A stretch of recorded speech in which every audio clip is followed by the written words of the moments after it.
The great chamber of the Galactic Council stretched upward like a cathedral made of light and glass.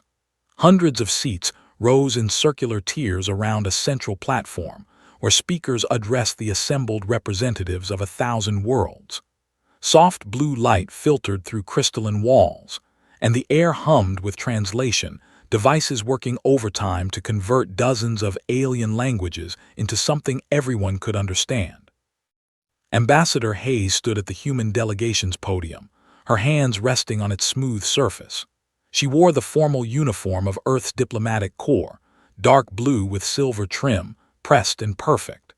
Her gray-streaked hair was pulled back in a simple style, and her face showed the calm patience of someone who had spent decades in rooms like this one.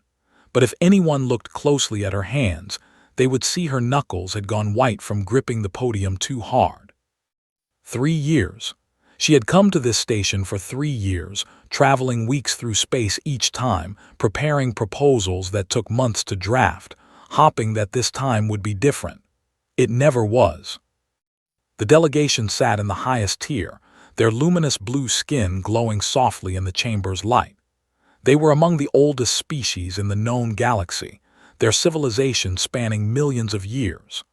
High Chancellor, their leader, looked down at the human delegation with an expression that mixed boredom with faint amusement. To him, humans were children playing at diplomacy, a species that had only discovered faster-than-light travel 2 centuries ago, trying to sit at a table with beings who had mapped the galaxy before Earth's dinosaurs went extinct. Below sat the creatures with hard shells and clicking mandibles. They controlled most of the major trade routes and charged tribute for safe passage. Their representative, a large male named, watched the proceedings with multifaceted eyes that revealed nothing. They occupied another section, tall and willowy beings with pale skin and expressions of perpetual superiority. They had not spoken directly to the human delegation in over a year, communicating only through intermediaries, as if direct conversation was beneath them. Danny Cole stood slightly behind, his clutch to his chest. He was young for this assignment, barely 30, with earnest brown eyes and a tendency to believe the best in people. That tendency had been tested severely over the past 3 years. He watched the alien delegates with a mixture of frustration and fatting hope. High Chancellor rose from his seat, his robes flowing around him like liquid silver. The chamber fell silent. When he spoke, his voice was smooth and pleasant, the voice of someone delivering good news. The Council has considered humanity's latest proposal for territorial expansion, he announced. We have reached a compromise that we believe serves all parties. Felt her stomach tighten.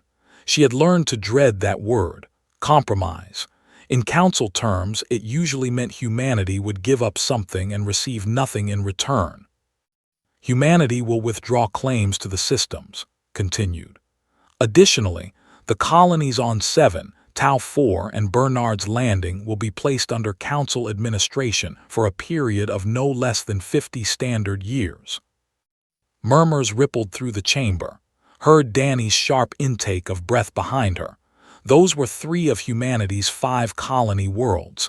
Millions of people lived there, families, children, communities that had been built over generations. In exchange, said, humanity will be granted permanent observer status in Council proceedings, with the right to speak but not to vote. We believe this is a generous offer, given humanity's youth and limited contributions to galactic civilization. The representative laughed, a sound like wind chimes in a storm. Several clicked their mandibles in what might have been amusement. Even some of the smaller delegations, species that humanity had hoped might be allies, seemed to find the proposal reasonable. Stood very still. She thought about the messages she had received from Earth before departing for this session. The government had been clear: accept no terms that surrender sovereign territory. The people will not stand for it.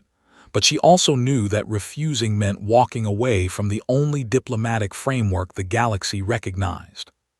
She looked at Danny. He gave her a small nod. They had discussed this possibility during the long journey here. They had hoped it would not come to this, but they had prepared. Pressed a button on her podium, requesting the floor. Nodded graciously, gesturing for her to speak.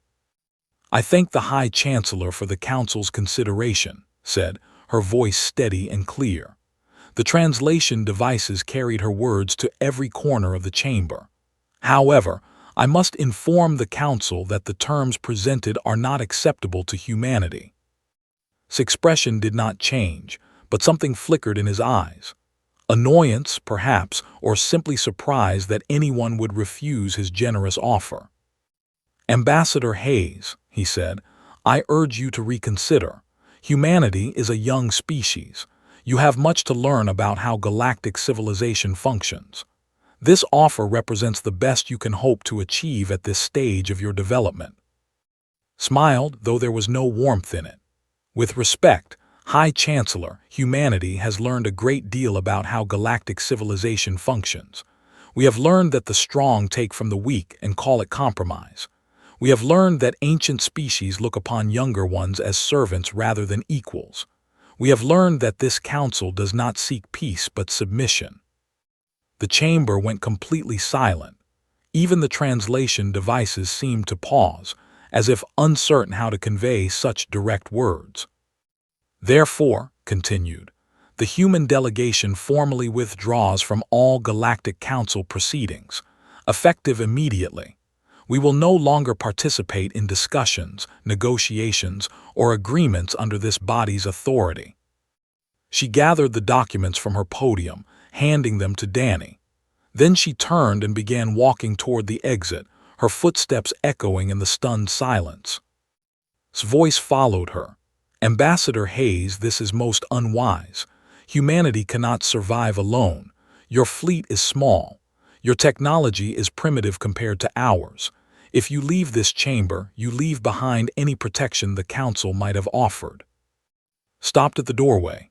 She turned back, looking up at the assembled delegates of the galaxy's great powers. "Protection," she repeated. "In 3 years, I have seen ships raid human freighters while Council peacekeepers watched. I have seen corporations strip mine asteroids we were promised. I have seen proposal after proposal dismissed without reading. What protection has the Council ever offered humanity?" No one answered. "We came here because we believed in cooperation," said. "We believed that reason and goodwill could bridge any gap. We were wrong. Not about cooperation, but about this Council. You do not want partners. You want subjects." She straightened her shoulders. "Humanity will not be a subject people. Whatever comes next, we will face it on our own terms." She walked out. Danny followed. Behind them, the laughter began, led by the and quickly spreading through the chamber. The sound followed them down the corridor, echoing off the crystalline walls. Danny glanced at as they walked. "Do you think we made the right choice?" "Did not slow down. Ask me in 10 years. They boarded their shuttle and departed station without looking back. The journey home would take 3 weeks. Spent most of it staring out the viewport at the stars, wondering what kind of future humanity had just chosen. 5 years passed in silence. The Galactic Council continued its business as if humanity had never existed. Trade routes curved around human space like rivers flowing around a stone. Diplomatic channels went quiet. The great powers of the galaxy turned their attention to matters they considered more important, and the young species from the blue planet became a footnote in their records. On Earth, things were very different. Admiral Shaw stood on the observation deck of Titan Station, the largest construction facility humanity had ever built. Through the reinforced windows, he could see dozens of ships taking shape in the darkness, their skeletal frames glowing with welding sparks and running lights. These were not the clumsy vessels humanity had used before the withdrawal. These were something new. Was a tall man in his late 50s, with close-cropped gray hair and a face weathered by decades of service. He had commanded Earth's first interstellar warship 30 years ago, a slow and fragile thing that would have been torn apart by any Council vessel. Now he watched ships being built that could match anything in the galaxy. Captain Maria Torres approached him, her boots clicking on the metal floor. She was younger than by 20 years, with dark hair pulled back tight and eyes that missed nothing. In her hands, she carried a filled with the latest reports from the development teams. "The new drives are testing at 3.4 times standard," she reported. "Better than we projected. The engineering team thinks they can push it to 4 within the next 6 months." Nodded slowly. When humanity had been part of the Council, they had been forbidden from developing certain technologies. The Council claimed it was for safety, that young species could not be trusted with dangerous tools. In truth, it had been about control. Keep the newcomers dependent, keep them slow, keep them weak. Those restrictions no longer applied. "What about the weapon systems?" asked. Maria scrolled through her. "Plasma cannons are exceeding benchmarks. The missile guidance systems have a 97% accuracy rate at combat ranges, and the new shield generators can absorb 3 times the energy of anything they are currently fielding. The stealth arrays, fully operational. We've tested them against our own sensors, and the results are remarkable. A ship running dark can get within weapons range of a target before being detected." Maria paused. "Admiral, in 5 years we've gone from being one of the weakest fleets in the galaxy to something that can stand against the Council powers." Turned away from the window. "Standing against them isn't enough. We need to make sure they never want to fight us in the first place." This had been the doctrine from the beginning. Earth's leaders had understood something important after the withdrawal. They could not match the Council in numbers. The combined fleets of the major powers outnumbered humanity's ships by enormous margins, but numbers were not everything. If humanity could make the cost of aggression too high, if they could ensure that any attack would result in devastating losses for the attacker, then perhaps peace could be maintained through strength rather than submission. But ships and weapons were only part of the strategy. On a dozen worlds scattered across the galaxy, human agents worked quietly, making contacts that the Council would have found very troubling. Commander Susan Price was one of these agents.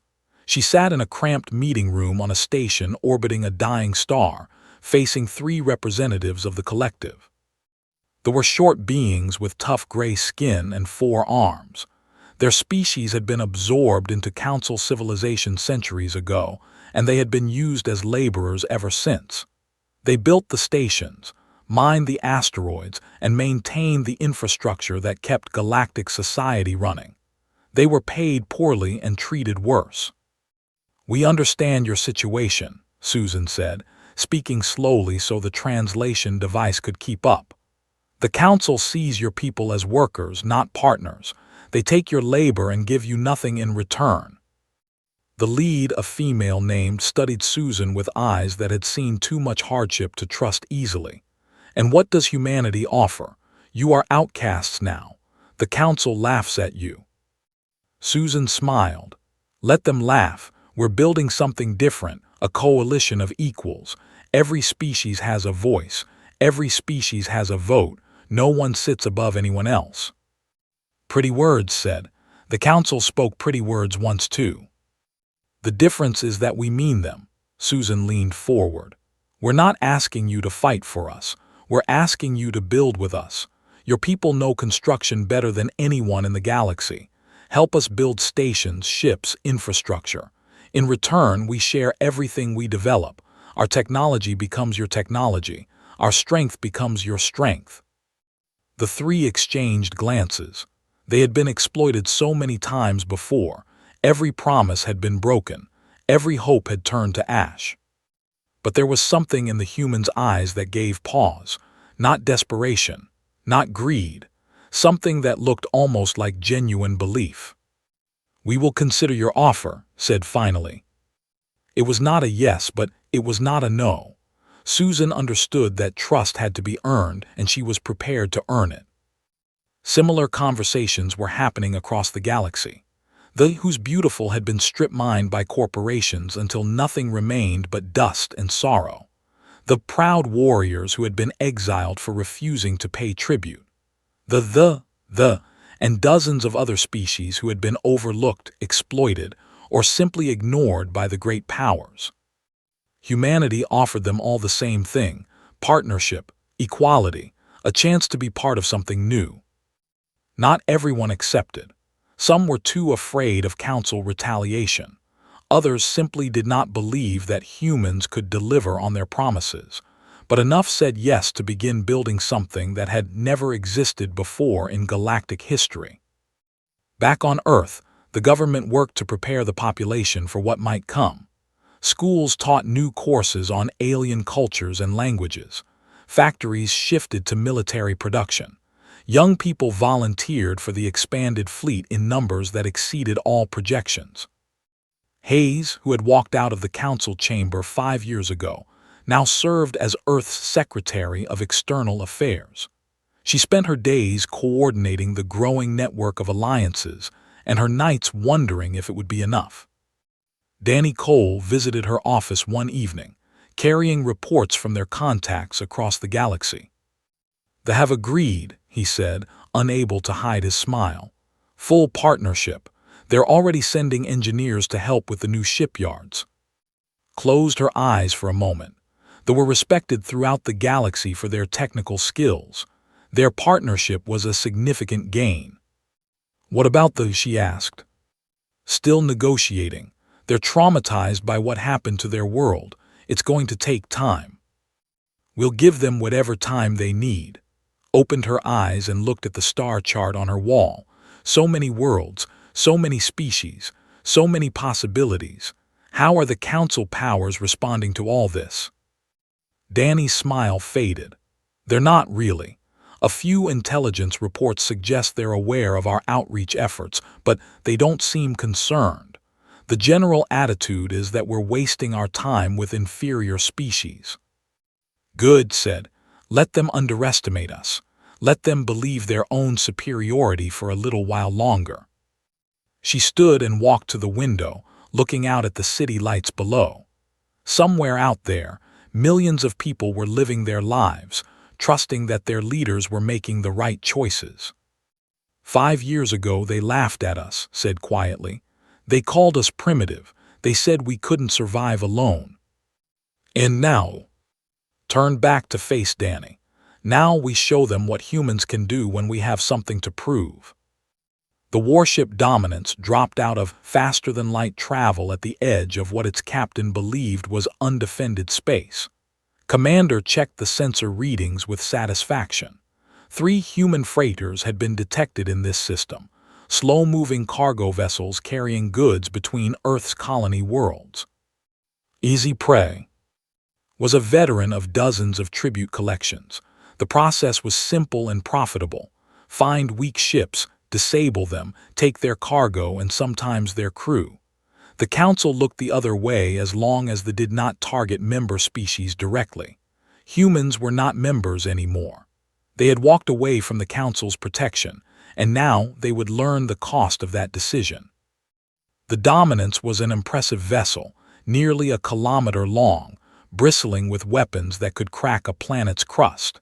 It had served the fleet for over 200 years, upgraded regularly with the latest technology. Against 3 human freighters, it was like a predator facing wounded prey.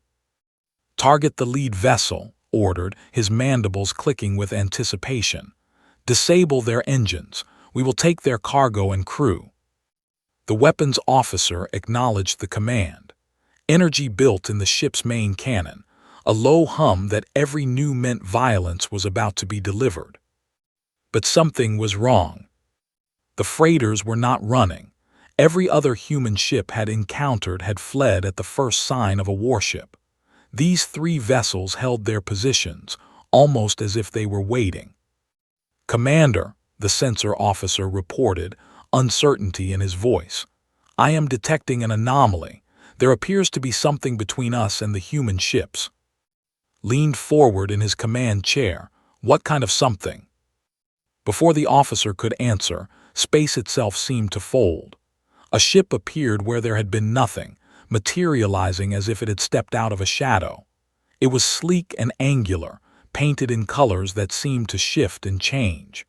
It was perhaps a quarter of the size of the Dominance, but it moved with a grace that made the vessel look clumsy by comparison. The weapons officer fired anyway. The energy beam that could have destroyed a small moon lanced out toward the strange ship. It never arrived. Shields flared around the newcomer, absorbing the blast as if it were nothing more than a flashlight beam. The ship did not even change course. "This is Captain Samuel Perry of the Earth Defense Vessel Nightfall," a voice announced over all communication frequencies. The translation was perfect, without the slight delays that usually accompanied human speech converted for ears. "You have entered sovereign human space. You have violated the territorial boundaries established by Earth and its allies. You have 30 seconds to power down your weapons and surrender, or you will be destroyed." Stared at in disbelief. One small ship was threatening a warship. The arrogance was almost amusing. "Human," replied, "I do not know where you obtained that vessel, but it changes nothing. The Dominance has served the fleet for 2 centuries. We have destroyed hundreds of ships larger and more powerful than yours. You have courage, but courage will not save you." On the bridge of the Nightfall, Samuel Perry listened to the commander's response with the calm patience of a man who knew something his enemy did not. He was a compact man with steady hands and eyes that had seen combat before. His crew worked around him with quiet efficiency, preparing for what was about to happen. "Commander," Samuel said, "I am giving you an opportunity to survive this encounter. I suggest you take it. You have 20 seconds remaining." Clicked his mandibles in what passed for laughter. "Fire all weapons. Destroy that ship." The Dominance unleashed everything it had. Energy beams, missiles, projectiles, all converging on the small human vessel that dared to stand in its way. The display was impressive. Any observer would have expected the Nightfall to be vaporized in the barrage. The Nightfall moved. It did not dodge in any conventional sense. It simply was not where the weapons were aimed by the time they arrived. The ship danced through the storm of destruction with impossible grace, its movement too fast for targeting systems to track. 10 seconds, Samuel announced. "Impossible," the weapons officer muttered. "No ship can move like that." But this ship could. This ship represented 5 years of human innovation, 5 years of studying every piece of alien technology they could find and improving upon it. The drives that powered the Nightfall could accelerate the vessel at rates that would have turned any crew to paste. The human crew survived because of inertial dampening technology that the Council had declared impossible. 5 seconds, Samuel said. "Final warning." Felt something he had not experienced in decades of service. Fear. Real fear, but did not surrender, did not show weakness. It was not in their nature.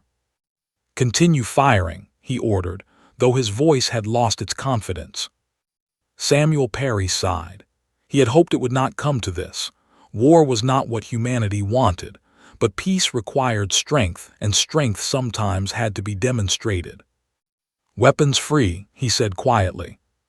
The Nightfall fired twice. The first shot disabled the Dominance's shields, cutting through them like they were made of paper. The second shot struck the warship's power core, triggering a cascade failure that ripped the vessel apart from the inside. The entire engagement lasted less than 4 seconds.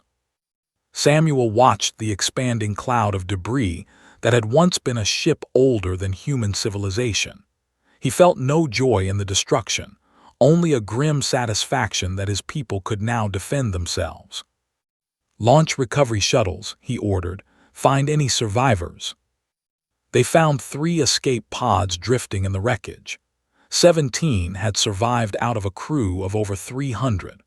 They were brought aboard the Nightfall and treated with care, their wounds healed by human medical technology that was itself superior to anything the Council used. Was among the survivors. He woke in a clean medical bay, surrounded by humans who showed him no anger and no cruelty. A young woman with kind eyes offered him water and food. "Why," he managed to ask, "why did you save us?" The woman smiled softly. "Because killing you was never the point.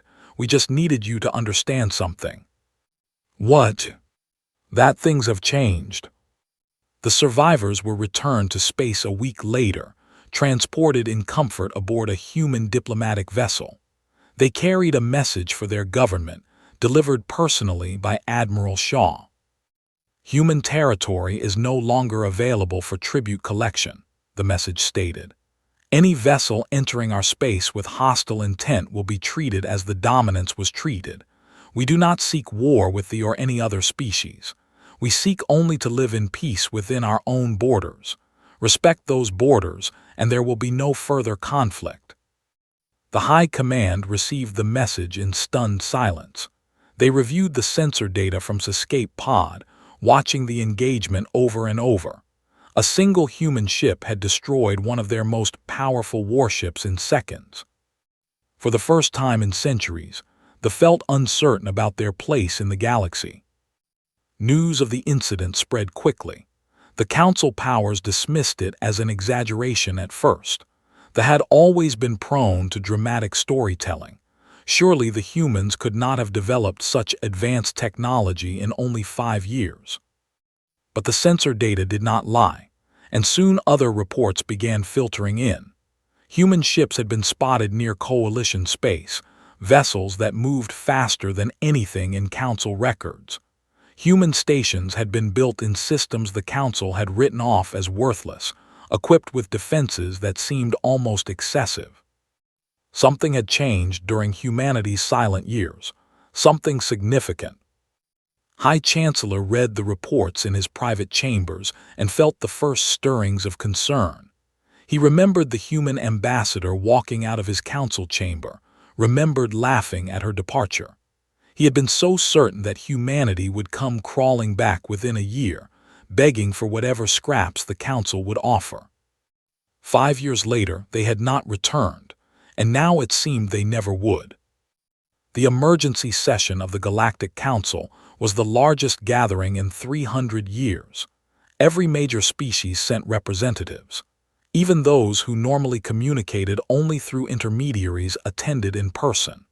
The great chamber on station, which had once echoed with laughter at humanity's departure, now hummed with tension and fear. High Chancellor sat in his elevated seat, surrounded by advisors who whispered urgent warnings in his ears. The reports spread across his personal display painted a picture he could barely comprehend. In 6 months, everything he believed about the galaxy's power structure had been shattered. The Human Coalition, they called themselves. It had started as a simple alliance between Earth and a handful of minor species that nobody cared about. The who were useful only for manual labor. The exiles who lived on the fringes of civilized space. The refugees from a dead world who had nothing to offer. But humans had seen something in these forgotten peoples that the Council never had. They saw potential. They saw partners. "The latest intelligence reports are troubling," his chief advisor said. "The humans have shared their technology freely with their allies. They have built 17 new shipyards using human designs. They are producing vessels at a rate we did not believe possible." "How many ships do they have now?" asked, though he was not certain he wanted to know the answer. "Our best estimates suggest the Coalition fleet numbers over 400 combat vessels. That includes human ships, cruisers, destroyers, and vessels from at least 12 other species." 400 ships. It was still far fewer than the Council could field if they combined their forces. But the destruction of the dominance had shown that numbers alone meant nothing against superior technology. The delegate, a tall female named, rose from her seat and addressed the chamber. Her voice carried the sharp edge of barely controlled panic. "This situation cannot be allowed to continue," she declared. "The humans have built an alliance specifically designed to oppose Council authority. They have armed our former workers and servants. They have given weapons to species that were never meant to have power. This is an act of war. Murmurs of agreement rippled through the chamber. The delegation clicked their mandibles angrily. Other species nodded their support. But not everyone agreed. Ambassador Lane sat in the observer section, watching the proceedings with calm interest. She had been invited as a courtesy, supposedly to give humanity a chance to explain themselves before the council took action. In reality, she knew she was there so the council could deliver ultimatums and threats directly to her face. Was a career diplomat, 60 years old, with silver hair and a presence that commanded attention. She had served humanity in a dozen different positions before being chosen to lead the coalition's external affairs. She did not seem intimidated by the hostile glares directed at her from every corner of the chamber. High Chancellor turned his attention to her. Ambassador Lane, you have heard the concerns expressed by council members. Do you have anything to say in response? Rose slowly from her seat. She straightened her uniform and looked around the chamber, meeting the eyes of delegates who refused to look back. I have a great deal to say, she replied. But first, let me correct a misunderstanding. The human coalition was not built to oppose the council. It was built because the council left us no choice. No choice? His voice was sharp with disbelief. You were offered membership. You were offered protection. You refused our generosity and stormed out like children throwing a tantrum. Smiled, though there was no warmth in it. Generosity. That is an interesting word for what you offered us. You demanded we surrender 3 of our 5 colony worlds. You wanted to take our homes, our families, everything our people had built over generations. And in exchange, you offered us the right to watch while you made decisions about our future without our input.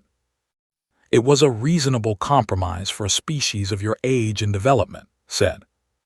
It was exploitation, replied. And we were not the only ones you exploited. They built your stations and your ships for centuries. What did they receive in return? Poverty, wages, and contempt. They trusted you to protect their world. Your corporation stripped it bare and left them with nothing. They refused to bow to extortion and you exiled them for it. She paused, letting her words settle over the chamber. Many delegates shifted uncomfortably in their seats. The coalition exists because millions of people across this galaxy were tired of being treated as less than equal, continued. Humans did not create that anger. We simply offered something the council never did: respect, partnership, a chance to be heard. A delegate rose from his seat. Pretty words. But they do not change the fact that you have armed dangerous species and built a military force that threatens the stability of galactic civilization. Threatens stability, almost laughed. The only instability I see is in this chamber, where great powers are panicking because they can no longer take whatever they want from whoever they want without consequences. The chamber erupted in angry voices.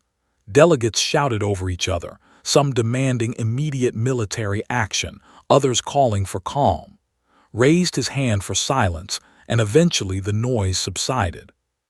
Ambassador Lane, he said, his voice cold. Let me be direct. The Council has the ability to field over 2,000 warships from 6 major species. Your coalition, whatever you have built, cannot match those numbers. If we choose to act, you will be destroyed. Do you understand this? Met his gaze without flinching. I understand it perfectly. Do you understand what it will cost you to try? She pressed a button on her personal device. The chamber's main display activated, showing a star map that had been transmitted from Coalition headquarters. This is the current disposition of Coalition forces, explained. 437 combat vessels, stationed at strategic points throughout our territory. Behind them are defensive installations on every inhabited world, equipped with weapons that can destroy capital ships from planetary surfaces. The map zoomed in on several locations, showing the concentration of forces. But ships and weapons are not what should concern you most, continued. What should concern you is this. We have established mutual defense treaties with 18 species. An attack on any coalition member is an attack on all of them. If you send your fleet against us, you will not be fighting humans alone. You will be fighting everyone we stand with." She let that sink in. "Our allies are highly motivated," she added. "They have suffered under your system for a very long time. They have nothing to lose and everything to gain. Can you say the same about the crews who serve in your fleets? Will your soldiers fight and die so that you can continue exploiting weaker species? Will they sacrifice themselves so that they can strip mine more worlds?" The chamber was silent, looked around at the assembled delegates, seeing fear and uncertainty in their eyes.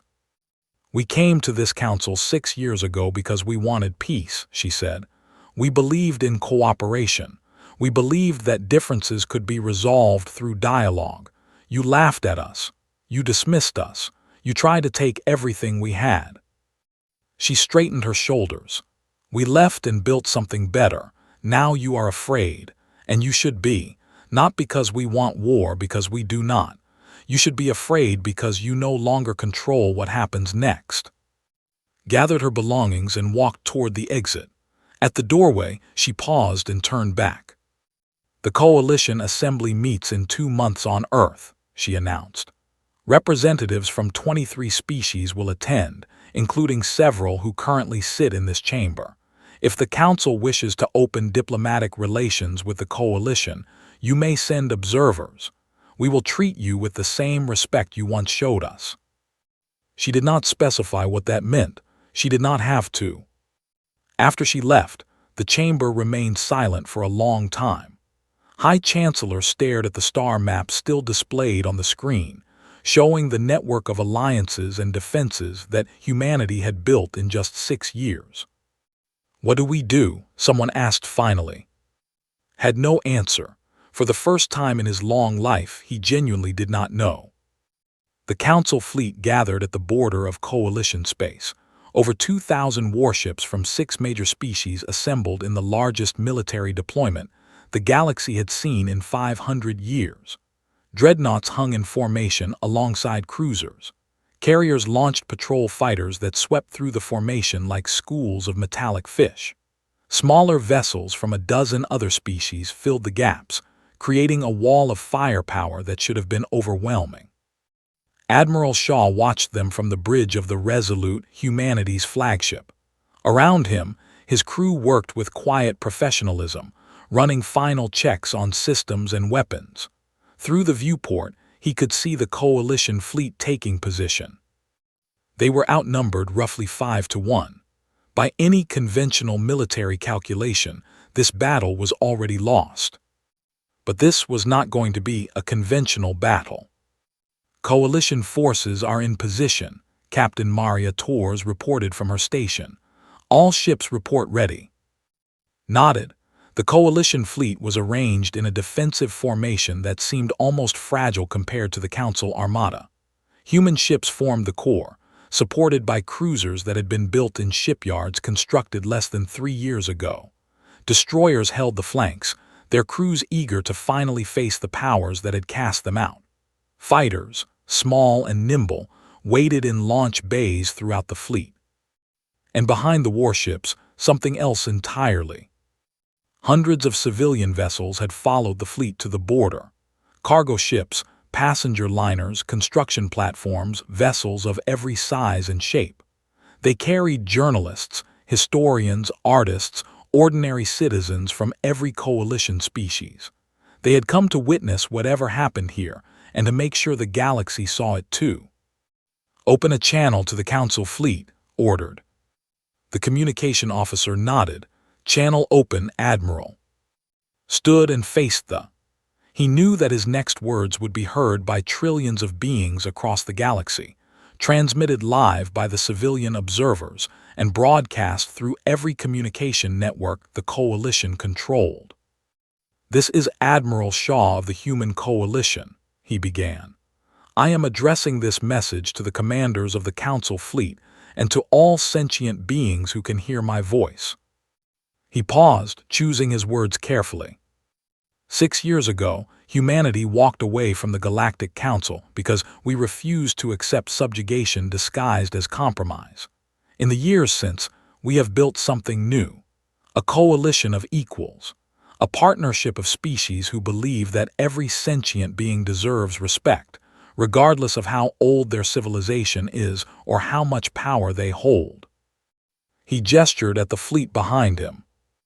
The species gathered here today are not subjects or servants. They are partners.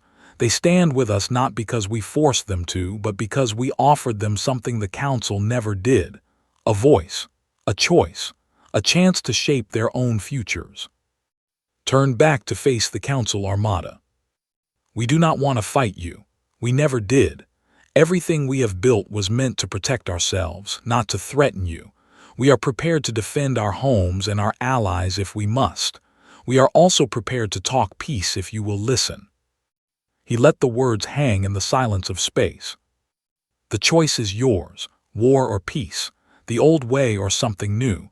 Whatever you decide, know that the galaxy is watching. The channel remained open. No response came immediately. Waited, his hands clasped behind his back, showing no sign of the tension he felt inside. Then slowly, something began to happen in the Council fleet. One ship powered down its weapons, then another, then 10 more. Like a wave spreading through water, the great armada began standing down. Weapons systems went dark. Shield generators returned to standby mode. Fighters returned to their carriers. Not everyone agreed.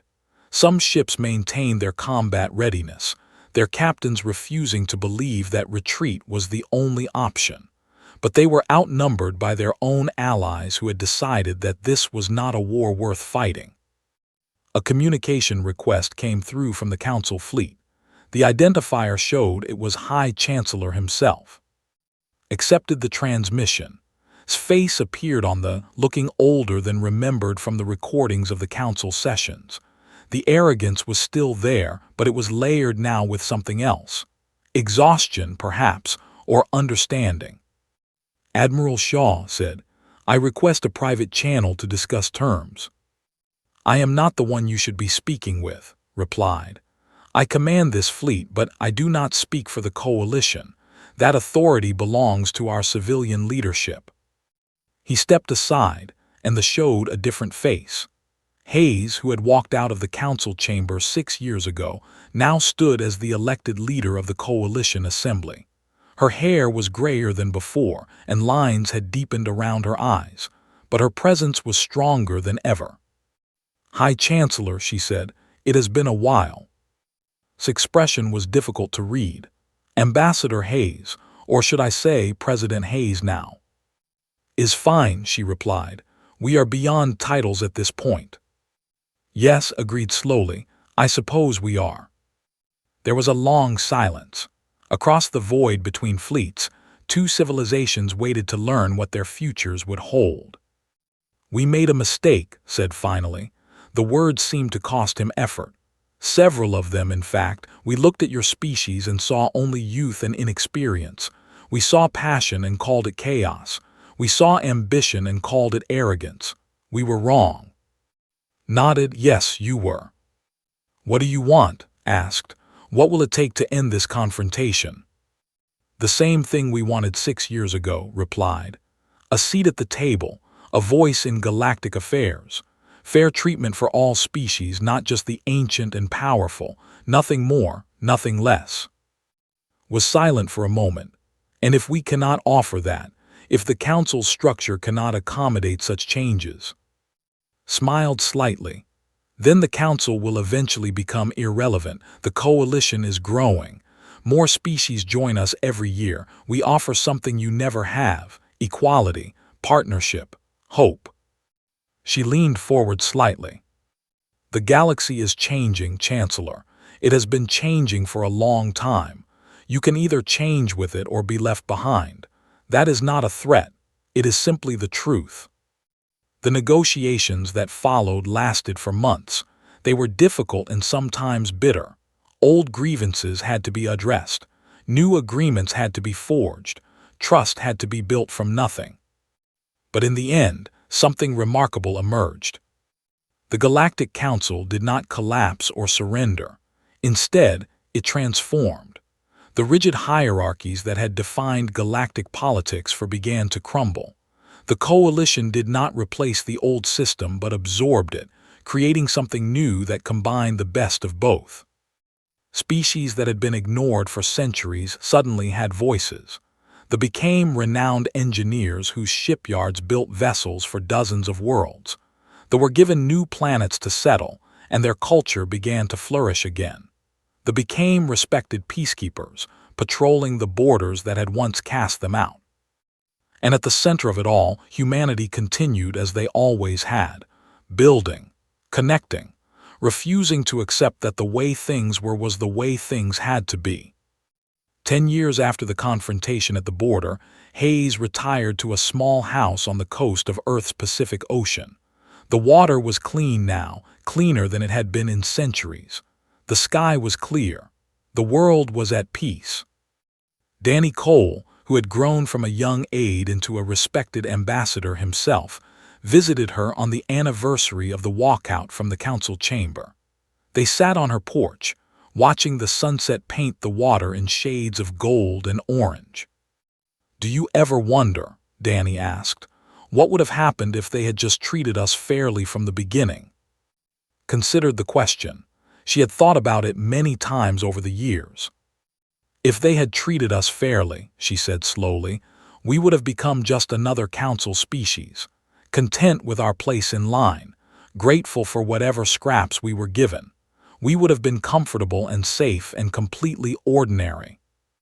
And instead," smiled, watching the sun sink toward the horizon. "Instead, we became something else entirely. We became the ones who changed everything." Danny nodded, understanding what she meant. It had not been easy. There had been pain and sacrifice and moments when everything could have fallen apart.